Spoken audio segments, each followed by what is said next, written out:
Verdade, imparcialidade. Começa agora o programa A Hora da Verdade. A apresentação: Carlos Frederico Gomes. Olá, amigo assinante, estamos iniciando mais um programa A Hora da Verdade na sua TV+, canal 15 da Multiplay, na sua TV Litoral, canal 5 da NET. Olha, essa semana aconteceram as coisas no Ceará tristes. Duas coisas na área da violência e da segurança. Uma famosa dessa moça Cecília, que, feito a solidariedade, o cearense é feito a solidariedade.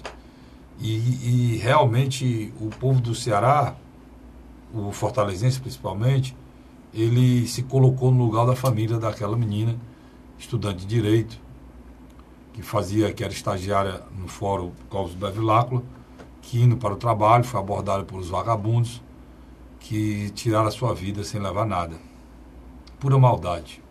Esses marginais que parabenizar a Polícia Militar do Estado de Ceará, a Polícia Civil, Inteligência, enfim, o Secretário de Segurança, que já prenderam 6, inclusive a esposa de um, a esposa, a namorada do outro, mulher pelo meio, tem 4 mulheres, são mais de 6 presos. Eles já faziam isso naquele local, naquela região, há muito tempo. Logo depois, e foram presos os 2 últimos, e agora o dono do carro, que dirigiu o carro e que alugava as armas. Isso é uma coisa real que acontece em nossa cidade. Tem gente que vive de alugar arma para matar pessoas. Pois é, esses marginais foram reconhecidos por outros que já tinham sido vítima desses mesmos vagabundos e destrói a vida de uma família inteira. Ele não matou só a Cecília. Ele matou a Cecília, tem certeza o pai, a mãe dela, a avó, o avô, os irmãos, porque uma dor dessa só sabe quem sente. 22 anos, você que tem filho, eu que tenho filha e filho, tenho 3 filhos, você que tem, ou sabe como é que é a luta para criar, desde pequeno, na preocupação com doença, com vacina, com tudo na vida, depois para educar, a luta para você educar no país e não te dá nada, só tira de você. Você, para a segurança, você tem que pagar, a educação você tem que pagar, a saúde do seu filho você tem que pagar, o local, tudo, o país não lhe dá nada, coisa nenhuma, né? E aí você passa a vida toda trabalhando, pagando, onde você vê o sonho de um ser humano que você lutou por ele, para que ele seja feliz. Muitas vezes o pai deixa de ser feliz para que os filhos sejam felizes. Ou é menos feliz para os filhos possam ser felizes. Eu às vezes me revolto com pessoas que dizem assim: não, fulano é rico, o filho dele estuda no Cristo. Fulano não é rico, não. Talvez ele é muito mais pobre do que você está chamando ele de rico. Ele apenas quer que o filho dele tenha um futuro. Ele bota numa escola de qualidade, como o Cristo, como Faria Brito, como muitos outros. Então, isso é reconhecido a nível nacional. Então, aquele cidadão que você chama de rico, que bota a criança lá para estudar, muitas vezes ele deixa até de comer um bife e come um ovo para permitir que o filho dele tenha um futuro melhor. E essa menina, eu tenho certeza que os pais fizeram isso, ou lutaram por isso, se não fizeram, estavam felizes. Ela estava estagiando, ia procurar o futuro dela, e veio uma pessoa desnaturada, descompromissado com tudo, alheia à dor, alheia ao sofrimento das pessoas, uma pessoa sem Deus no coração, com um mal presente dentro de si, e puxa um gatilho, e adeus. Todos os sonhos dela, que tinha um namorado, estava noiva, do noivo foram e dos pais, das mães, do pai, da mãe, dos familiares, enfim, são coisas que me atingem de uma forma muito, muito forte. Ele mandou primeiro essa mensagem para mim, foi meu amigo Franzé, advogado, teve até aqui o programa da Verdade, e aquilo que me deixou horrorizado. E deixa a gente mais preocupado ainda com segurança. Graças a Deus que a polícia agiu. Mas é necessário aí um recado para o secretário de Segurança, que fatos corriqueiros como o que aconteceu ali de assaltos, porque não é que a pessoa pulou na frente do carro, não. Ela vai no carro do lado, aborda no carro do lado e faz a abordagem. Se não parar, eles matam. Como mataram essa menina. Então, horrível. Horrível, e a gente espera não ter mais que comentar fatos com essa tristeza e com essa tragédia familiar. Outra coisa também que me chamou a atenção, é importante a gente falar das coisas que chamam a atenção nessa semana, e é de novo uma questão local, não é nacional, é o trabalho do Ministério Público Estadual em relação a alguns presídios aqui do Ceará. Eu quero parabenizar o Ministério Público Estadual, porque ele agora está dando uma resposta que a gente sempre falou aqui. Os celulares não têm pé, eles não andavam lá, não entravam lá sozinhos. Eles entravam com a conivência de alguém. E quem é o alguém? É quem toma conta da cadeia mesmo, meu irmão. Hoje, depois de muito tempo, o Congresso Nacional resolveu olhar.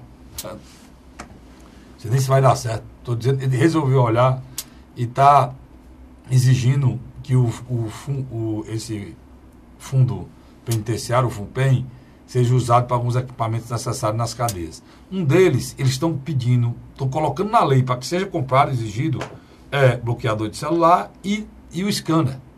As cadeias do Ceará já tem scanner. E aqui nunca deixou de ter celular. O scanner, ele vê se você carrega um alfinete no bolso.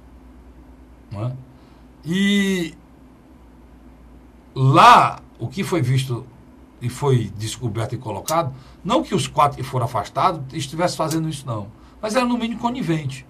Porque tem agentes prisionais que cobravam R$1.000 a televisão, R$1.000 o celular, e 2.000 não sei o quê, 3.000 o celular moderno, e foi descoberto, e essas pessoas, alguns foram afastados e tal. E é a única maneira de se pensar que vai resolver o problema do Ceará. Porque o problema da violência do Ceará, um dos grandes problemas da violência do Ceará, é o escritório do crime e se reside nos presídios. Se você não resolver a questão do presídio, você não resolve a questão da segurança. E vice-versa. Se você resolver a questão do presídio, você resolve da segurança. Se você resolver da segurança, você tem que resolver nos presídios. O presídio, além a palavra certa é recrutar pessoas para facções, sem dar a essas pessoas opções de não querer ficar nas facções, ou fica num ou no outro, ou um mata o outro. Para ele poder ter a proteção de um, ele tem que ficar numa ou na outra. Então, além disso, tem a questão do comércio que é feito hoje dentro desses estabelecimentos, e na realidade eles deveriam retirar essas criaturas da sociedade, se possível, vou colocar bem claro isso, se possível, fazer com que eles voltassem ao leito normal da cidadania, recuperá-los, e que ele pudesse voltar a conviver com a gente, com o cidadão normal, um cidadão de bem, com o trabalhador brasileiro. Isso, infelizmente, não se consegue nem aqui no Ceará, nem em lugar nenhum. Muito pelo contrário. As pessoas começam com a história de uma penalização com esses marginais, a família recebem pelo assassinato que eles fazem. Por exemplo, esses que foram presos aí, que mataram a Cecília, não é Cecília? É Cecília. Provavelmente, a família deles irão receber um auxílio reclusão. A família da morta não vai receber nem flores. É esse país. É esse país. E o outro fato, a gente está falando em cadeia, foi a vergonha que me dá o Congresso Brasileiro. Nós temos milhares e milhares de pessoas puxando cadeia no Brasil. Pessoas que vivem, muitas delas inocentes. Não tem inocente puxando cadeia no Brasil. Muitos deles sem ter sido julgados. Muitos deles nunca viram juiz. É 40% aproximadamente é 40% no mínimo da população carcerária brasileira. Pois é. Eu não vi. Houve aquela selvageria, aquela carnificina lá em Manaus, que aquela cena nunca vão sair da minha cabeça, caí na besteira de abrir um vídeo para ver aquilo ali. E quando eu vi os corpos e uma outra cena, esses caras agindo, matando as pessoas, e eu me recuso a ver isso, porque eu não vou virar um animal para achar isso é normal. Tem gente que procura ver, né? Mas eu me recuso a ver. Eu pergunto aos senhores senadores, e foram lá no presidente Lula, vocês visitaram as cadeias lá de Alcaçuz, no Rio Grande do Norte, ou lá de Manaus, na tempo daqueles, eles visitaram depois aquelas cadeias. Aí foram lá, acharam que estava tudo direitinho, tudo bonitinho, reclamaram que o presidente Lula estava isolado. Vocês querem que coloque ele junto com o Palocci? Porque quem está preso lá é Palocci, é as pessoas que hoje têm ódio ao Lula, né? Porque eles estão presos não sei quanto tempo, nunca ninguém fez nada por eles, e desde que o Lula foi preso, é tanta coisa, tanta confusão, e que não se imagina. Eu, pelo menos, acho que a prisão do Lula, por mim, ele estaria solto sendo candidato a presidente. O povo brasileiro dizia para ele: presidente Lula, o senhor comandou o maior esquema de corrupção do país e o senhor não pode ser mais presidente. É o que eu penso. A prisão dele não me satisfaz, porque eu estou muito longe dessa história de coxinha e mortadela. Eu acho que devia ser implodida essa história de coxinha e mortadela. O Brasil tem que sair desse fla-flu, desse maniqueísmo, dessa coisa, que tem muita gente aproveitando disso e fazendo muito mal ao nosso país. E eu vou dizer para você, pegando o gancho da Globo aqui, e o país que eu quero para o futuro não vai chegar nunca com essa esculhambação que nós temos, não. Nunca. Nunca. Eu estou vendo que no futuro nós teremos dias piores do que nós estamos vivendo hoje, se isso continuar até o dia da eleição. Não é isso, Luiz? Quando nós terminamos a gravação de um programa de um canal Corre Irmã Nossa, na quinta-feira, que passaria em TVs de rede pública, eu recebia a notícia da morte de Cecília Raquel, o nome dela, Cecília Raquel. Quem me mandou, sabe quem foi? Foi nosso querido... Seu amigo, meu amigo Franzé. Grande torcedor do Fortaleza, né? Diga de passagem, inclusive, Luiz, até com as fotos horríveis, né? Não, as fotos chegaram primeiro que os noticiários dos jornais.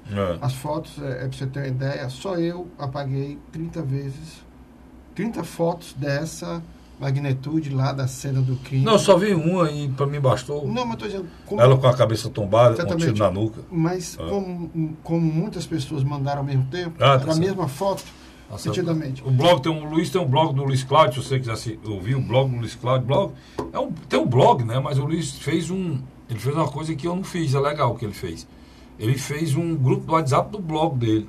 São todos 3 já grupos. Ele fez grupo de WhatsApp, então muita gente assiste o blog, também participa. O meu não, eu sei, na internet não tem WhatsApp. Eu faço parte do blog dele. No blog do Luiz falaram muito sobre a morte da Cecília. Inclusive, hoje houve uma comoção no estado do Ceará, inclusive na Unifor, houve protesto dos estudantes da Unifor, houve protesto também e palavras de apoio à família do Ministério Público Estadual, do Ministério Público Federal, onde ela estagiava, né, Luiz? Agora deixa eu lhe contar uma história aqui que você vai se assustar.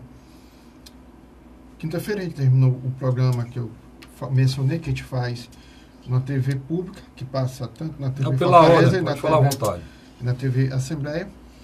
Na sexta-feira eu tiro um horário para almoçar com a minha mãe, que é de praxe. Minha mãe está com 83 anos e eu não posso perder essa oportunidade de almoçar com a mesma. E liga uma rádio do interior, que pede que eu faça um comentário sobre a Cecília Raquel. E eu pausadamente digo: olha, estão tentando aí colocar uma culpa sobre a Polícia Civil, Militar, no governador Camilo. A violência no Brasil ela é endêmica, ela é presente. Ela não está só em Fortaleza, ela chegou também na cidade do interior e tal. É uma fatalidade que nós vamos esperar para que a Polícia Civil responda à altura, tal. Aí terminei o telefonema. Aí botei assim. Aí o celular piscando. Eu já vi que era outra entrevista de rádio, provavelmente do interior, e o era. A minha mãe disse: meu filho, você não está sabendo, não. Disse que é, mãe. Ela é namorada do seu primo Isaac. Inclusive ele deu uma entrevista, né? Ele deu uma entrevista lamentando que todos os planos que eles tinham foram por água abaixo. Não, mas para mim, por exemplo, eu tinha uma certa neutralidade sobre o assunto. Como uma pessoa de fora. Mas quando eu soube que havia alguém que estava sofrendo. É o seguinte, é como você finalizou, você bem colocou, não morreu, não foi só a Cecília. Eu não tenho a dimensão é maior. Não, eu não tenho um feedback da família, né? Gostaria de ter. Para mim, para que a morte de uma menina dessa não seja assim, mais um. Eu gostaria de ter o feedback da família, para que eu pudesse falar aqui mesmo o sofrimento e que isso tem que ter um basta no nosso país. E esse feedback, se eu tivesse esse feedback da família, ou seja, o retorno porque tem nome. A mãe dela tem um nome, o pai tem um nome, os irmãos, sei lá, o rapaz aí, ele disse o nome, o Isaac, que é o noivo. Então são seres humanos que estão arrasados, cortados por dentro, destruídos por dentro. E isso só sabe quem passa, a gente só ouve falar. O que está acontecendo no Brasil, Luiz? Essas histórias viram uma notícia do momento. Entendeu? Mas deixa eu fazer uma outra colocação. Algumas pessoas conversando comigo disseram, não, na periferia morrem vários jovens todo dia. Sim, e é uma tragédia que não podia acontecer. Mas o que é que acontece? A Cecília Raquel, como é membro de uma família de classe média, a comoção dela foi maior. Não é isso, não. A gente tem que colocar uma coisa muito clara. Tem muito jovem morrendo na periferia por injustiça, mas tem muito jovem, a maioria deles, envolvido no crime, cara. Se ela tivesse envolvido no crime, mesmo sendo de classe média, não teria isso, não. O problema é que é uma pessoa que é cidadão, é cidadã, ou pobre, ou rico, ou milionário, é cidadão. Estava no caminho do trabalho para sobreviver. Um estágio paga R$1.000 para a menina que está sobrevivendo, às custas do pai, com estágio talvez para pagar a faculdade, para ajudar o pai a pagar a faculdade. E são pessoas que trabalham, estudam muito, meu irmão. Eu tenho filhos assim. Eu tenho uma filha que é formada em Direito, terminou a pós-graduação, está fazendo mestrado, ela sai de casa às 7 horas da manhã, trabalha, emenda que chega em casa todo dia 10 horas da noite, entendeu? Muitas vezes ela está dentro do meu carro, dorme, cochila dentro do meu carro. Onde eu vou pegar e vou deixar, porque não tem tempo para nada. Final de semana vai sair? Não vai, porque tem segunda-feira tem uma prova, no mestrado eu tenho que falar alguma coisa, vai ler um livro 100 páginas. O meu leu domingo agora passado. Então, são vidas sacrificadas, pessoas que lutam pelo futuro mesmo. Despedaçadas, né? Aí as pessoas estão trabalhando todo dia pensando no futuro, que não está mais na minha mão, na sua mão, na mão de quem trabalha. Está na mão de quem, Luiz? Do vagabundo que está com o trabuco na mão, cara. Magrão. Né? O nome da figura é Magrão. Vagabundo com o trabuco na mão que resolve destruir a vida. Aí o cara diz, tem muita periferia, morre. Mas tem muita periferia, morre e sabem o risco que estão correndo envolvido com eles. E ficam. Eu sou impressionado como é que tem gente, jovem que está ameaçado de morte e fica no mesmo canto, não sai nem para ir para outra cidade, ou para voltar para o interior, ou para ir para outro lugar. Pelo simples fato, por quê? Porque a vida da brincadeira, porque não é fácil não. Tem jovem que não tem nada, de uma hora para outra passa a ganhar R$4.000, R$5.000, R$6.000 por mês. Essa menina, que é jovem igual a ele, Luiz, teve que ganhar o que no estágio? R$1.000. O pai médico, mas está ganhando R$1.000 no estágio. Não, ela estava construindo o nome dela, né? Claro, o estágio é só para ganhar dinheiro. O estágio é para ser reconhecido pelo trabalho, pelo conhecimento. Né? Aí, cara, aí você ouve essas coisas. O Brasil está muito nisso. Na história de nós e eles, dos coxinha, pobre e rico. Paz, olha, pode ter certeza de uma coisa. O Brasil, os ricos são bem pouquinho. A classe média brasileira, como eu disse no início, repita aqui, ela não recebe nada de volta dos governos que tem aí.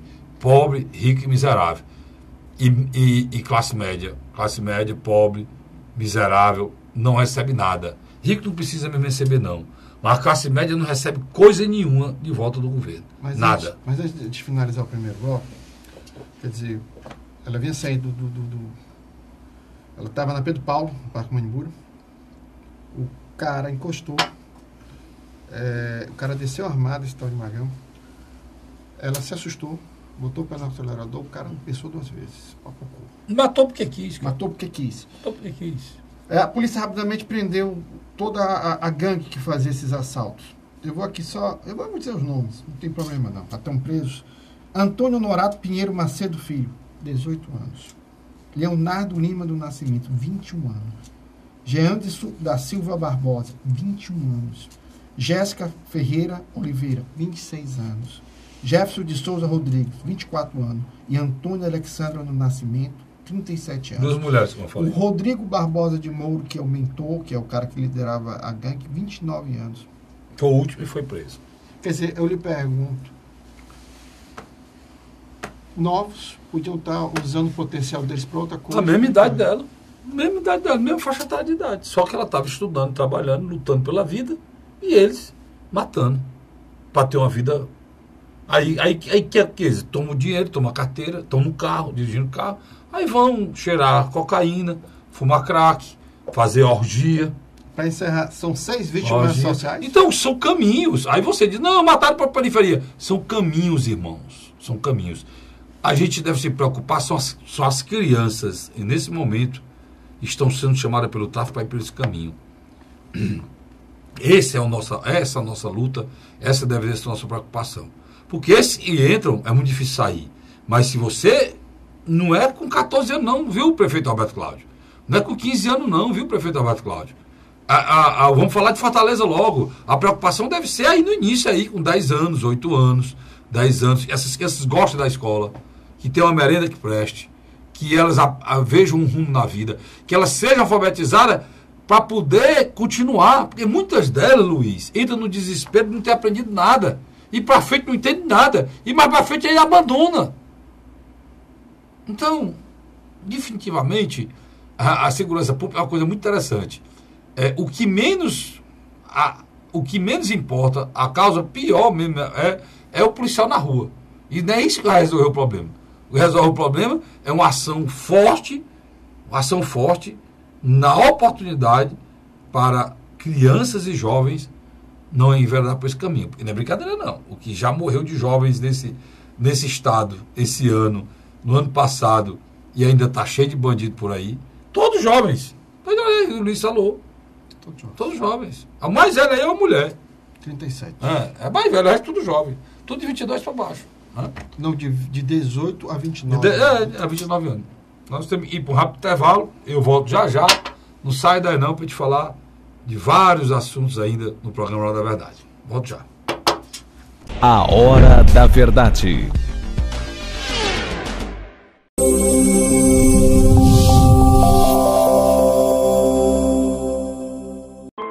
A Assembleia Legislativa começou a campanha Ceará Sem Drogas.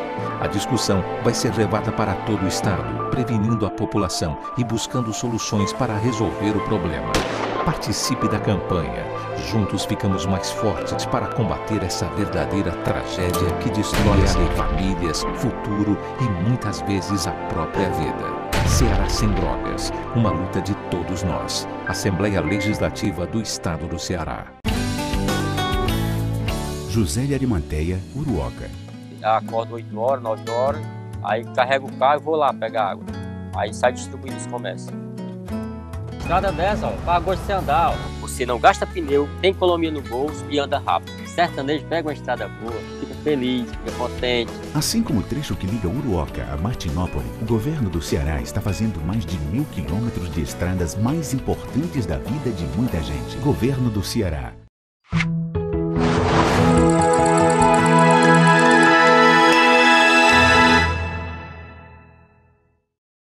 A Hora da Verdade. Estamos de volta agora com o segundo bloco do programa A Hora da Verdade. E eu queria lembrar, já falou já das questões do Estado aqui de segurança, a gente tinha que dar prioridade a isso pela comoção, né, que a gente ficou durante toda a semana. Mas eu achei interessante, viu, Luiz? A entrevista do seu Aécio Neves, cara. Para mim, é o canalha dos canalhas, sabe, Luiz? Ele consegue, né? E o pior, cara, é que ele tá repetindo o mesmo mantra. Por isso é que A gente aqui, você não consegue identificar a gente em canto nenhum. Nem no YouTube, você não consegue identificar a gente nem nas televisões. Identificar como? O que é que nós somos? Você não vai identificar a gente sobre isso. Nós somos 2 cidadãos, né? Eu, um homem de imprensa, rádio, televisão e blog. O Luiz, mesma coisa, homem de imprensa, rádio, televisão e blog. Mais televisão e blog. E o Luiz, sociólogo, né? E tentando entender como é que funciona isso, com pesquisa e tal, tem pesquisa e blog. E eu na publicidade, no rádio, televisão. É o que a gente é, só que a gente é cidadão. No sentido de quê? Que nós não somos nem coxinha nem mortadela. E achamos que isso é uma grande molecada que fizeram no nosso país. Olha, tem até um negócio no meu blog aqui que eu botei. Eu vou até ler aqui para você. Eu vou fazer outra parecida essa semana sobre ele, sobre esse blog. Eu vou entrar nesse assunto. Ó, é bem curtinho. Só eu quero entrar no assunto aqui para o Luiz discutir comigo. Que foi a molecagem do Aécio Neves. Ó, o presidente do Senado, o presidente do Senado, Eunício Oliveira, o vice-presidente do Senado, Jorge Viana, né? E não é nem vice-presidente mais, está até errado aqui a minha redação, perdoei. O vice-presidente hoje é o ex-vice-presidente do Senado, Jorge Viana. O vice-presidente hoje é o menino do PSDB. É do PSDB lá da Paraíba. E o senador Antônio Anastasia, PSDB em geral, foram... Cunha Lima. Cássio Cunha Lima. Foram alvos de agressões verbais no aeroporto de Dubai. Todo mundo viu esse vídeo, né? Dia 13, agora passado. Em uma sala VIP da companhia Emirates. Em Dubai é o hub lá do Oriente para as pessoas ir para o Japão. Você sai daqui, você vai para Dubai, de Dubai você vai para o Japão. O presidente Eunício estava indo para o Japão, com essas 2 criaturas, tudo para o Japão. Às custas do erário, disse passagem. Isto é o resultado, eu digo, de anos de desrespeito, anos de corrupção, anos de descaso da grande maioria da classe política, que sempre coloca os seus interesses acima, muito, eu digo, muito acima dos interesses da população brasileira. Um dia a cidadania iria explodir. Um dia isso ia acontecer. Eu venho dizendo isso há muito tempo. E este dia chegou. É agora. Estamos vivendo esta explosão recheada de intolerância e agressividade. Mas por quê? Por que é que eu puxei isso aqui? Ixi, rapaz, tá atrasado aqui o meu blog. Meu blog tá atrasado, viu, Vicente? A data aqui do blog da televisão vai pular. Por que é que eu puxei esse assunto? Porque, Luiz, é atitudes como a do Aécio, cara, que as pessoas cansam, macho. Tu viu E aí que tu viu o que foi que ele falou, macho? Na realidade, antes da primeira turma fazer o julgamento, que foi importante que ele tenha caído na primeira turma. Porque se ele cair na segunda turma do Supremo Tribunal Federal, é capaz de ele estar solto. Ainda tem esse detalhe. Não, ele está solto. Não, mas é capaz de ele não ter virado réu. O que acontece? O Aécio fez todo um figurino de que um homem inocente iria ser acusado de um crime que não cometeu. Você já viu esse filme? Já. Com quem? Luiz Inácio Lula da Silva. E agora? Aécio Neves. Aécio do PT? Não. O Lula do PSDB? Não. Olha o que eu digo aqui. É o mesmo. Então a gente tem que apertar as coisas. É o mesmo mantra. O mantra que fez com que ainda 40%, vamos botar 40% logo, das pessoas achem que o Lula é inocente e é um perseguido, o Aécio está usando. Só que o Aécio, para ter ideia, como no Brasil a coisa está séria. O Aécio tem o dinheiro que foi pego, Luiz, está na Polícia Federal confiscado. É de domínio da Justiça Brasileira. O dinheiro chipado que foi dado para ele. Até com os 30 mil que foi dado ao assessor do... E os áudios? Do Perrella. O áudio dele dizendo que mudava o delegado para ajudar o Joelis Batista, da Polícia Federal. O áudio dele dizendo que mandava matar o E ele vai com a cara de pau, mais de 40 jornalistas ao redor daquele homem, e ele diz que ele é um pobre inocente que fez o empréstimo, né, Luiz? Que não teve nenhum prejuízo pro erário, fez o empréstimo, e eu não sei, eu fui fazer um empréstimo um dia desse ali da Michele, eu vou nem dizer que ia ter vergonha, só faltava perguntar que hora almoçava e que hora eu dormia, né? Tive que assinar uma ruma de papel, depois assinei tudo. E a gerente ainda perguntou. Ainda, né? Mandaram assinar cada folha, rubricar cada folha, subindo e descendo. Não, ainda perguntou, o senhor precisa mesmo desse dinheiro?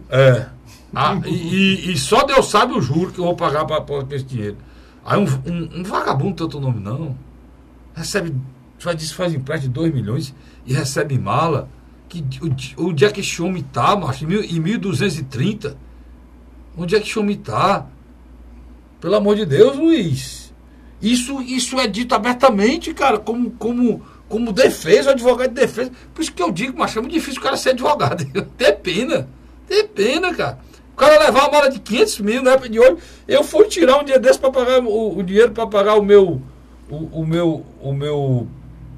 plano de saúde, Luiz, há muita gente lá em casa, e a minha sogra, sabe, o valor é caro, né? É 3 mil, 4 mil reais, o cara fez assinar o papel, porque eu podia ser assaltado. O cara sai com uma mala de 600 mil, de 500 mil reais, mano. 4 malas de 500 mil, 2 milhões de reais. E ainda, pois é inocente igual o Lula. O Aécio é inocente igual o Lula. Agora, da mesma maneira que o Paulo Maluf é inocente. Agora, deixa-me fazer. Agora, o Paulo Maluf, só para terminar a história do tribunal, o Paulo Maluf, o que está fazendo o Paulo Maluf já é, isso sim é desumanidade. Ele está com câncer. 86 anos. 86 anos, está com câncer na próstata. Câncer da próstata. Não é uma ameaça. E com metástase.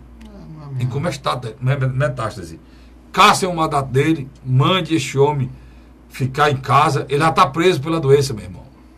O erro foi de vocês, da Justiça Brasileira. Demoraram muito. Que passaram, ele passou a vida toda aí rasgando dinheiro público, enriqueceu os filhos, tudo, e vocês não fizeram nada. Agora é um ser humano. Deixa ele contar só um tem 86 anos e está morrendo. Aí vocês resolvem pegar o cara e botar como. A Justiça Brasileira é legal. Porque a justiça tardia, turminha, não é justiça. Tá? Não é justiça. Lisa. O grande erro da direção nacional do PSDB, quando estourou o processo, Aécio Neves ainda era o presidente nacional da agremiação. Depois de muita polêmica, ele se afastou. Quem assumiu? Senador Tasso Gereissati, que não era o sucessor dele natural, né? Não, foi um acordo lá. Foi um acordo. Era um dos vices. Depois, o Aécio dá um golpe, retorna ao comando do partido. Dias depois do Tasso ter votado pela absolvição do mesmo, que ali também foi um erro da bancada do PSDB. O que está acontecendo? O ex-governador de São Paulo, hoje presidente nacional, Geraldo Alckmin, está pagando um preço muito caro. Um dos motivos teóricos do não crescimento do mesmo é que hoje a sigla do PSDB não deixa nada a desejar a sujeira que está na sigla do Partido dos Eu acho pior. Agora, hoje mesmo, está aí em todos os jornais a história do metrô, né? Está envolvido todos os presidentes do metrô de São Paulo. Todos, sem exceção nenhuma. Já vem muito tempo. Sem exceção nenhuma. Então, agora não, mas saiu agora o envolvimento deles, né? Todos os presidentes viraram réu na história. O transportador para não ficar voando. Seguinte, quando o Mário Covas assumiu, ele assumiu em 95 e foi governador até 2001, foi quando ele morreu. Em 2001, o vice dele era Geraldo Alckmin. Quando Geraldo Alckmin assumiu, veio Alckmin, Serra, Alckmin e Alckmin. Onde é que eu quero chegar? Dentro do metrô de São Paulo, cada linha era uma empreiteira. E cada empreiteira ajudava as campanhas através de Caixa 2. O exemplo mais simples ainda. O metrô de São Paulo era o BNDES do governo Lula. Só para não falar a matéria solta, eu gosto de dizer as coisas e no tempo do meu pai, é matar a cobra e mostrar o pau, né? A Justiça de São Paulo tornou réu 6, presta atenção, 6 ex-presidentes do metrô de São Paulo. Entre eles, o secretário de Transporte do Estado, Clodoaldo Pelicione, e o chefe de gabinete da Prefeitura de São Paulo, Sérgio Avalheda. A ação é civil por improbidade e envolve o período de gestões de José Serra, Alberto Goldman e Geraldo Alckmin no Estado, e foi aceita no mês em que Alckmin deixou o governo para disputar a presidência da República. Semana passada, a Força Tarefa da Lava Jato, Ministério Público Federal de São Paulo, já havia pedido 2007, para ter acesso à investigação contra o ex-governador que estava no Superior Tribunal de Justiça. 2007, 2014. Os réus na ação do metrô serão processados a respeito da compra em 2011 de 26 trens de 615 milhões. Eles seriam utilizados na linha 5 Lilás do metrô, mas ficaram parados porque suas obras de ampliação não haviam terminado. Só após o julgamento do caso, os suspeitos poderão ser considerados culpados e inocentes. Está aqui, pra você ter ideia, o esquema de metrô de São Paulo. Esse é o PSDB. É o mesmo Preto, PSDB, né? Paulo Preto está preso. Não fez delação, mas deve fazer. Irá fazer. Se fizer, aí cai esses anjinhos aqui do PSDB. O cara mais sério do PSDB, para nossa felicidade, é o cearense Tasso Gereissati. Mas caiu num erro crasso, terrível. Foi a absolvição e foi absolver o Aécio Neves. Que foi um escorpião para ele, né? Logo depois. Terrível. Depois que ele absolveu, ele partiu para cima dele, tomou a previdência do partido e foi ao gol dele. Mas é o que mancha hoje a biografia do Tasso, essa decisão. Federico, Por que mancha? Vou explicar por que é que mancha. Porque Tasso Ribeiro Gereissati, se isso tivesse feito por mim, eu do partido dele, ele teria me criticado. Concordo. O perfil dele é esse. Se eu fosse do partido dele e tivesse feito o que ele fez, ele teria me criticado. Carlos Federico. Tá certo? Por isso e mancha. Por isso que ninguém no estado do Ceará aceitou aquilo. Pessoas que tinham ele não aceitou aquilo até hoje. Tá certo?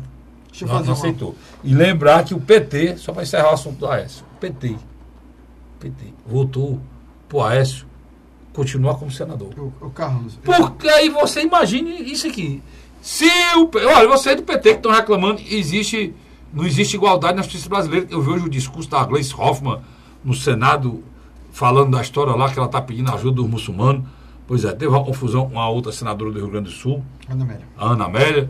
E vocês que colocam sempre a senadora do PSB, Lindsay da Mata, que tem uma diferença do PSB. Lindsay da Mata. Diferença, Grazioli, que é do PSB. Diferença no julgamento, a lá de Manaus. PSB é Grazioli. Não é Grazioli não, macho. É outro nome, não é Grazioli não. Essa também falou a mesma coisa. Mesmo mantra. E aí eu pergunto a vocês, eu estou falando do Senado, por quê? Porque o Aécio só não está preso hoje. Fora privilegiado. Porque ele tem fora privilegiado. O Aécio não está sendo julgado pelo juiz Moro hoje, né? Que essa diferenciação. Porque o processo dele está no Supremo. Por ter fórum. Se o Lula tivesse sido eleito deputado federal em 2014... O Lula não estaria preso. Pronto, se o Lula tivesse sido candidato, tivesse tido mais humildade, só que esse candidato fosse a presidente, tivesse sido eleito senador, ele ia eleito senador por qualquer estado que quisesse, ele não estaria nem preso. Mas tem gente que pensa que manda no mundo todo e manda mesmo, né? Mas vamos lá. O Aécio não tá preso por conta disso. E aí vai ser candidato. E o Geraldo Alckmin, aquele picolé de chuchu metido a santo e de santo não tem nada, já deu um recado que ele não deveria ser candidato. Querendo se descolar, né, Lô? Se descolar do Aécio, né? Deixa eu fazer uma colocação assim aqui, Carlos Federico. Eu não acredito mais na candidatura de Geraldo Alckmin. Não tem mais condições. Não tem mais condições. Você pega pesquisas internas onde ele não consegue ter 20% dos votos válidos no estado que ele administrou para presidente. Perdendo em São Paulo por Lula e por Bolsonaro. Por Bolsonaro e o Lula encostado nele. Quer dizer, você já nota que há algo errado. Na minha avaliação, nesse momento, eu acho que já começa a insurgir dentro do PSDB uma tentativa de se criar uma nova alternativa, que talvez também não será o prefeito de São Paulo, pois o mesmo saiu mal avaliado da administração. O prefeito de São Paulo vai ter dificuldade para ser eleito governador, Luiz. Muita dificuldade. Demais. Então, o que acontece? Nós estamos assistindo ao naufrágio do Partido dos Trabalhadores com a prisão do Lula, total, dessa vez, total. Já tinha começado com o impeachment da Dilma, a perca do discurso da realidade dos petistas. No terceiro bloco nós vamos falar sobre isso na pesquisa, né? E agora nós estamos assistindo a um PSDB que era o outro polo dominante da política local, que literalmente se fez fumaça. Vai desaparecer. Entendendo? Não tem um candidato alternativo ao Geraldo Alckmin, sabe? Então, o PSDB está muito parecido com o PT em tudo, né? Até mesmo nisso. Ele só um irmão siameses. É um partido de um homem só, né? Só tem um homem. Né? Tinha, né? E o PSDB, o PT, é impressionante. Ele desvaloriza figuras exponenciais, espetaculares, como o Paulo Paim, como aqui o Camilo Santana. Desvaloriza mesmo. Só existe o Lula. Né? Só existe o Lula. Estão aproveitando até agora, sabe para quê? Para dizer que o que estão fazendo o Lula, ele é nordestino. E eu vou dizer, a discriminação com o Nordeste, ela existe. A discriminação com o Nordeste é real. Ela existe. Ela acontece. Os nordestinos são humilhados, são discriminados. O povo do Sul não gosta de nordestino. O problema do Lula não é esse não, cara. O Lula é nordestino, porque vocês sabem, ele veio de Pernambuco. Mas o Lula foi eleito várias vezes por paulistas. Hã? A maior votação do Lula sempre foi em São Paulo. Esse manto aí não pega, não. Pelo menos pra mim, isso aí não pega, não. Não é, Luiz? E é muito cansativo esse mantra. Muito, muito. Agora, partindo do princípio de que ele usa um artigo da Constituição para dizer que houve injustiça. E o artigo que ele usa da Constituição é o artigo da igualdade. Que ele detonou. As pessoas dizem assim, o que é que dizem sobre o Lula? O transitado e julgado rasgaram a Constituição porque o Lula a justiça não cumpriu o que determina o artigo 5º da Constituição, de que a pessoa só pode ser presa depois do transitado e julgado. 40% dos presos no Brasil nunca viu nenhum juiz. Então, se rasgaram a Constituição, turminha, viu? Não foi hoje não, faz tempo. E vocês estavam tudo dormindo. Vocês são deputados, vereadores, senadores, tudo dormindo. E a Constituição está rasgada. Porque tem milhares de presos no Brasil sem ter visto nenhum juiz. E vocês nunca disseram nada.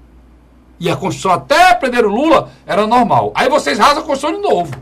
Porque no artigo 5º, é o início do... O início principal, o capítulo do artigo principal, do artigo 5º, fala: e todo brasileiro é igual perante a lei. Ou estrangeiro que vive no Brasil. Então, vocês rasgaram pela segunda vez. Porque estão exigindo um tratamento diferenciado para uma pessoa. Diferenciado para uma pessoa. Então é espetacular a cara de pau dessas pessoas. Por quê? Porque aí não, mas um rico milionário pode ter. Disseram que o Brasil ia parar, né? Eu tenho que ir para o rápido intervalo, disseram que o Brasil ia parar. O Brasil não parou. Por que não parou? Uma prisão do Lula. Porque a maioria do povo brasileiro, eles demoram 2 horas para chegar no trabalho. Passam 8 horas no trabalho, comem o que tem, muitas vezes não tem o que comer. Quando o patrão é ruim, não dá nem vale transporte. Muitas vezes ele pede um colega para poder almoçar. Muitos deles, lá para o dia 15, já começa a pedir um dinheirinho para poder voltar, porque não tem o dia da passagem. Acabou o vale, vendeu o vale, por aí vai. E chega em casa, meu amigo, só dá tempo de encostar, e 4 horas da manhã de novo tem que se levantar. Então, quando chega em casa é cheio de problema. É o aluguel que está atrasado, ou vai ser despejado, ou a luz cortada, ou não tem comida, não tem um pão, falta o leite. A criança está doente e não tem um remédio. Por quê? Que eu disse no início. Essa porcaria desse país não devolve nada pra gente, não. Nada. Coisa nenhuma. Devolve nada. Só tira. Vamos pro rápido intervalo, a gente volta já, falando da pesquisa do, né, Luiz? Datafolha e Vox Populi. Saiu esses dias para trás. O Vox Populi. Volta já. A Hora da Verdade.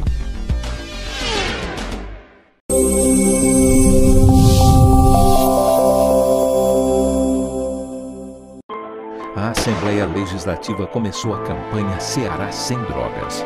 A discussão vai ser levada para todo o estado, prevenindo a população e buscando soluções para resolver o problema. Participe da campanha.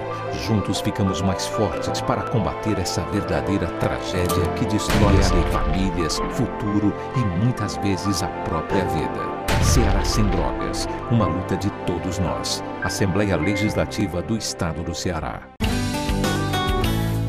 José de Arimanteia, Uruoca.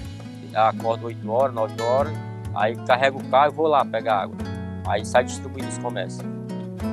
Estrada dessa, ó, para gosto de você andar, ó. Você não gasta pneu, tem economia no bolso e anda rápido. Sertanejo pega uma estrada boa, fica feliz, fica contente. Assim como o trecho que liga Uruoca a Martinópole, o governo do Ceará está fazendo mais de 1.000 quilômetros de estradas mais importantes da vida de muita gente. Governo do Ceará.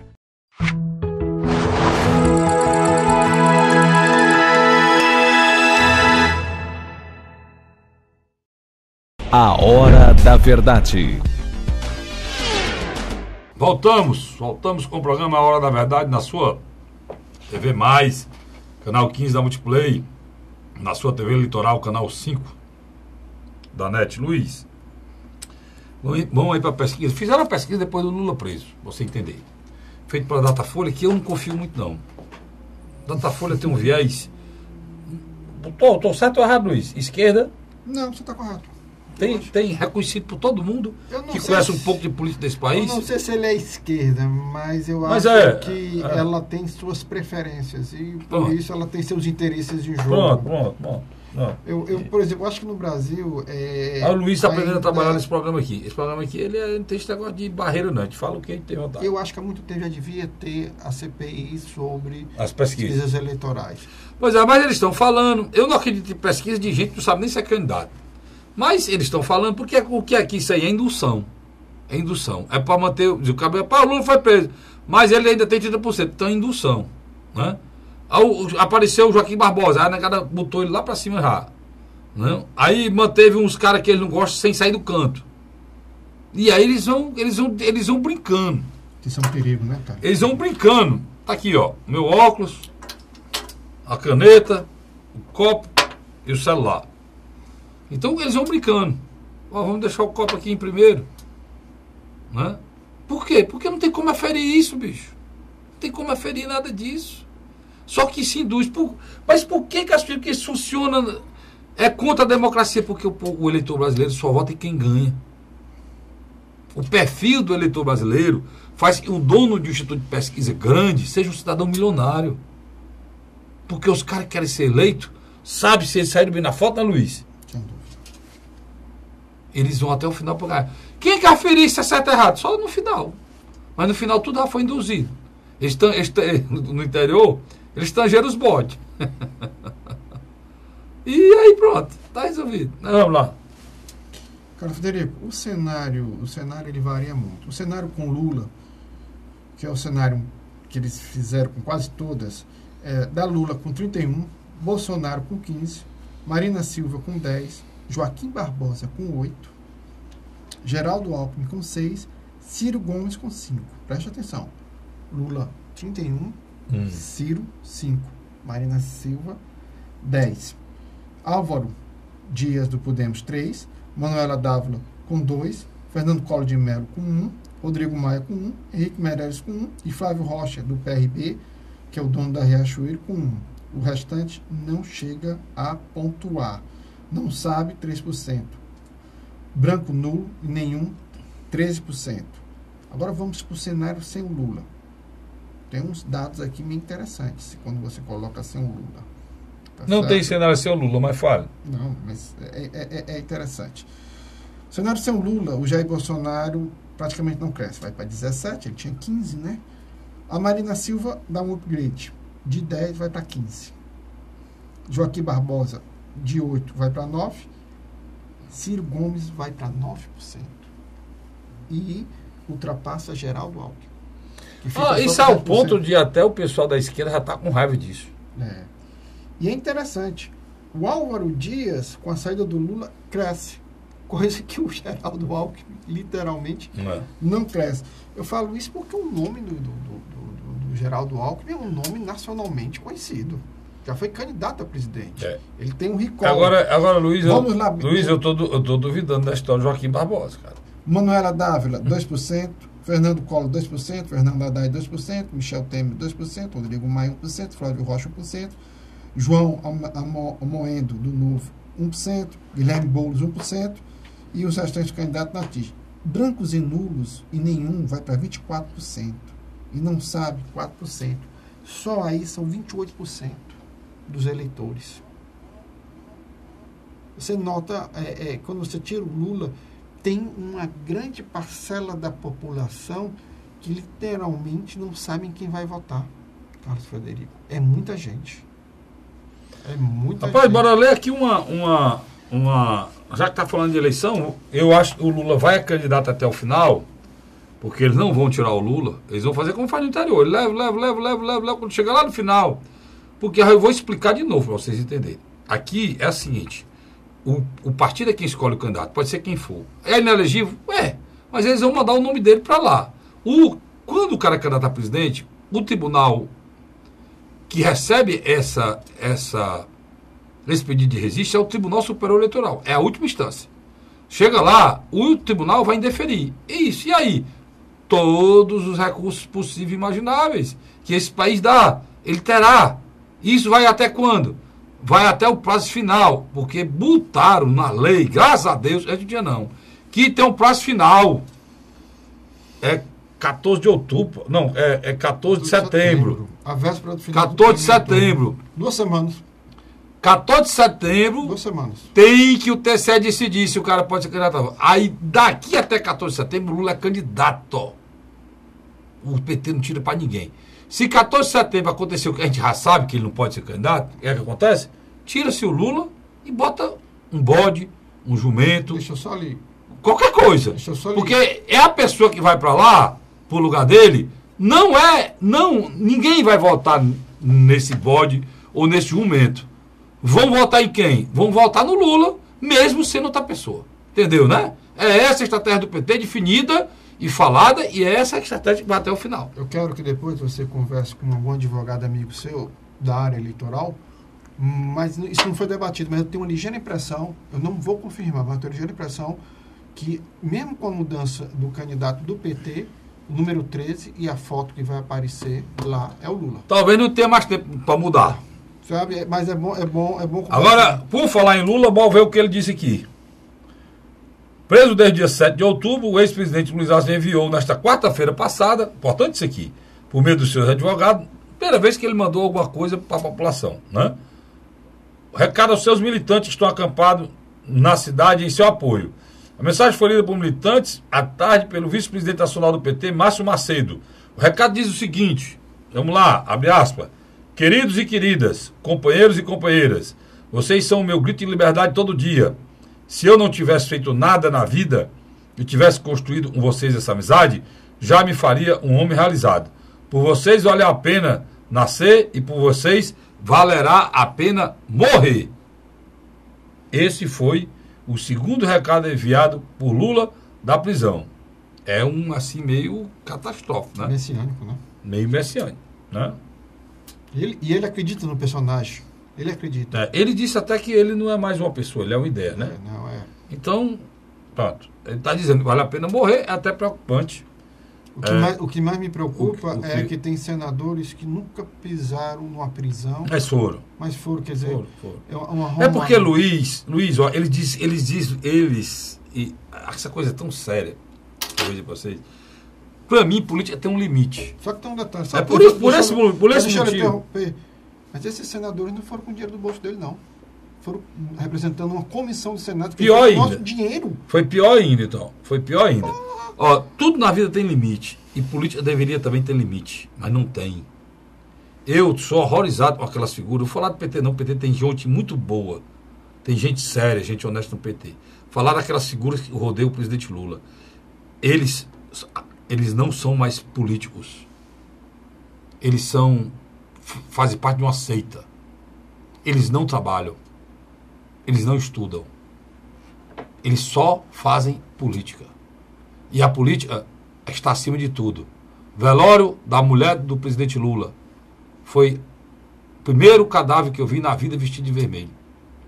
Coberto de vermelho. E um comício. Né? Prisão do presidente Lula. Houve uma missa. Um comício. É uma vergonha para a Igreja Católica. Aquele episódio, né, Luiz? Aquela vagabundagem, chamada aquilo de missa. Né? Todo mundo virado de costa. Na hora que estava... E o padre estava falando... Na hora do Evangelho. A hora do Evangelho. Né? A parte mais importante. Né? E estava todo mundo de costa batendo papo, conversando. Porque não são... A liturgia, né? Porque não são católicos, não são cristãos, cara. Não é nem católicos, não, eles são cristãos. Eles não acreditam em Deus, eles não acreditam em Cristo. Para que fazer essa encenação?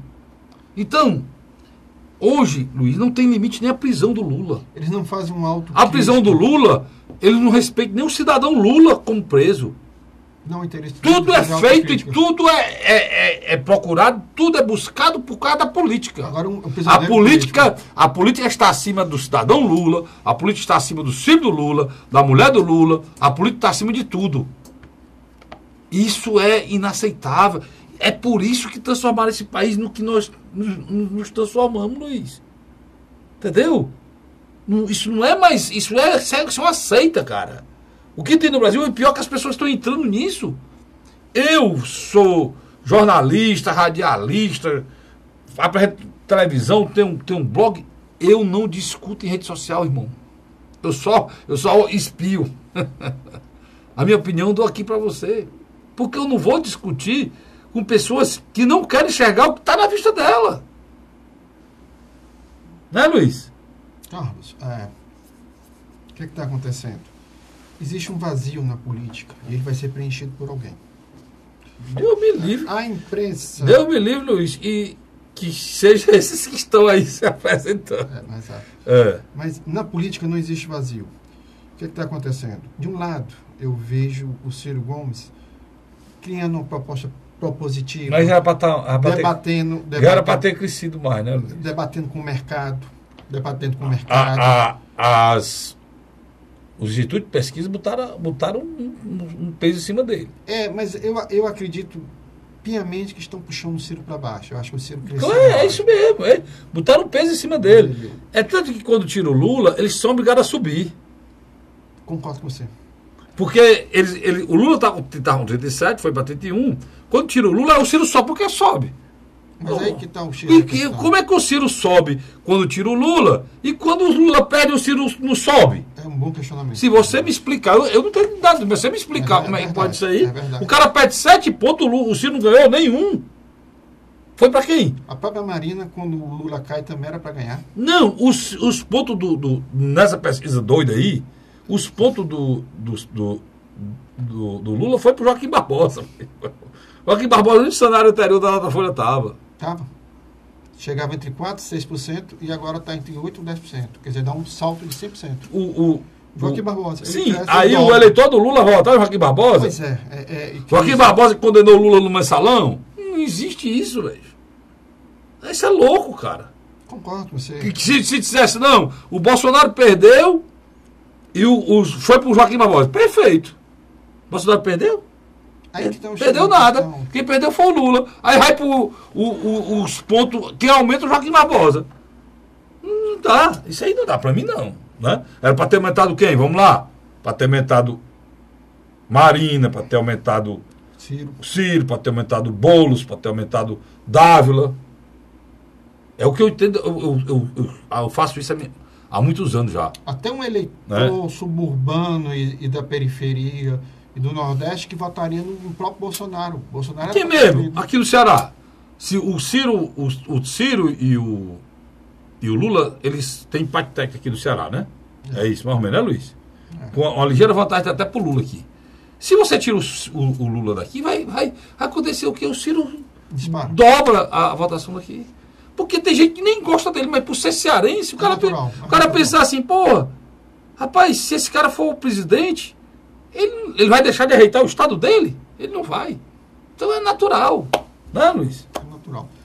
O Joaquim Barbosa demonstra que será um candidato hoje alavancado, principalmente pelos meios de comunicação.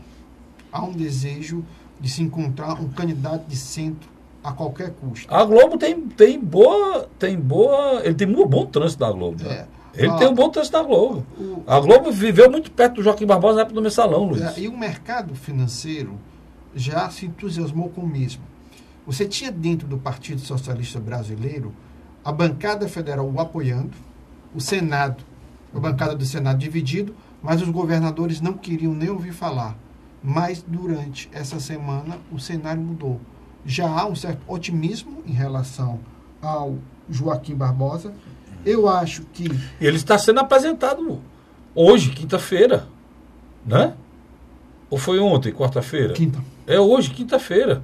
Ele está sendo apresentado hoje... Lá na direção nacional. Na nacional, vai ter já em cima desse bom resultado dele das pesquisas. Eu acho que... Porque é entusiasmante para o PSB. O PSB não tinha candidato, arranjou um candidato de última hora, que foi o Joaquim Barbosa. O PSB, para você se lembrar, era o do Eduardo Campos, e morreu naquele acidente. E teve a Marina lá em Santos, que disse que foi acidente. Para mim não foi acidente não, aquilo ali. Mas é a opinião minha. Né? Não foi acidente, e teve a Marina como substituto. Eu acho que, em contrapartida, o Ciro Gomes ele vai ter que se movimentar mais. Eu acho que, na minha avaliação, se o Partido dos Trabalhadores continuar com essa loucura de levar o Lula até a reta final, pode abrir espaço. Olha, deixa eu dizer uma coisa aqui, só para encerrar, eu tenho que encerrar.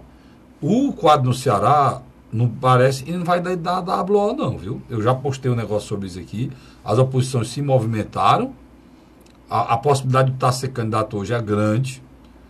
O capitão Wagner já me garantiu a mim pessoalmente 3 vezes, por sinal, que ele é candidato a senador se o Tasso for candidato a governador. E agora o Heitor Ferrer foi para o PSB, ou para a Solidariedade, junto com o Genesi Noronha, e fortaleceu outro partido. Hoje tem 2 deputados.